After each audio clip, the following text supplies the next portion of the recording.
السلام عليكم حبايبي، عاملين ايه؟ يا رب تكونوا بخير. النهارده هنعمل الفراخ التندوري الهندي بطريقتنا بقى ايه المصريه الحلوه دي. طبعا انا وعدتكم ان انا في الفيديو بتاع التوابل اللي انا كل حاجه جايباها من التوابل هصور لكم بيها فيديو. تمام. النهارده زي ما قلت لكم هنعمل الفراخ التندوري. معايا مقدار بصلتين كبار مفرومين، مع فصين توم، مع زبادي، مع معلقه ملح كبيره، وفلفل اسود، وصويا صوص.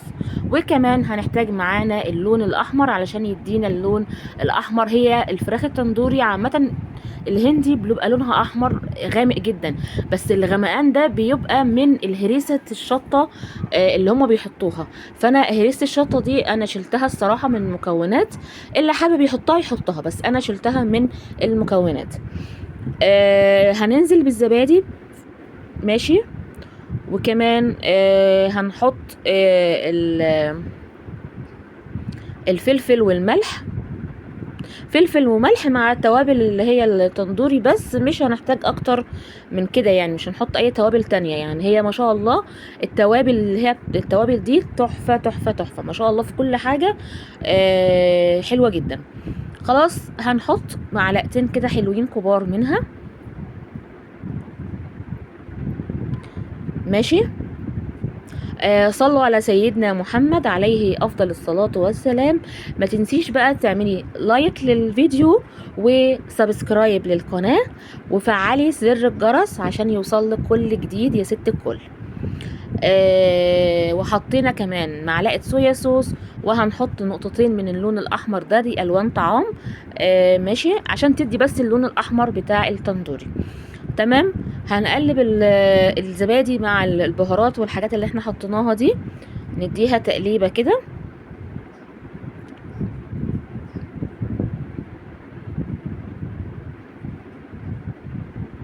صلوا على سيدنا محمد عليه افضل الصلاة والسلام.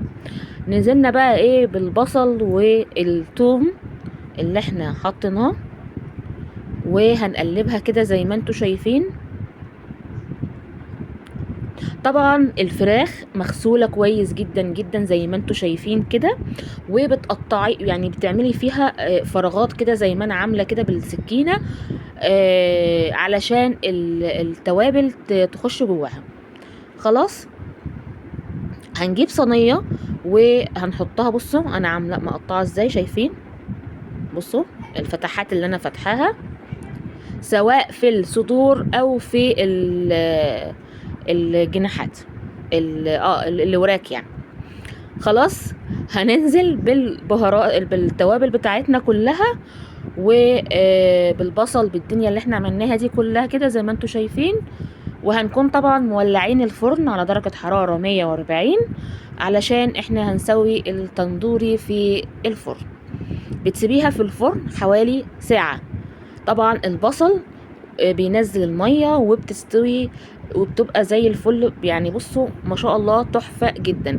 هنسيبها في الفرن ساعة، واول ما تبدأ تستوي معاكي هتفتحي الشواية، وهتبقى بصي يعني ما شاء الله حلوة حلوة جدا جدا جدا.